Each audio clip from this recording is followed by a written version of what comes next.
In ancient times, a king had a boulder placed on a roadway. Then he hid himself and watched to see if anyone would remove the huge rock.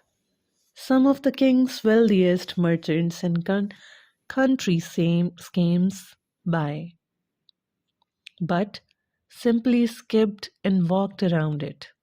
Many loudly blamed the king for not keeping the road clear, but no one did anything about getting the big stone out of the way. Then a peasant came along carrying a load of vegetables. On approaching the boulder, the peasant laid down his burden and tried to move the stone to the side of the road. After much pushing and straining, he finally succeeded. As the peasant picked up his load of vegetables, he noticed a purse lying in the road. A purse lying on the road, and where the boulder had been. The purse contained many gold coins and note from the king, which indicated that gold was for the person who removed the boulder from the roadway.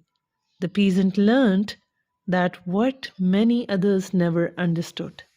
So every obstacle presents an opportunity to improve your condition. Hit like, share. Fantastical Journeys with Amina.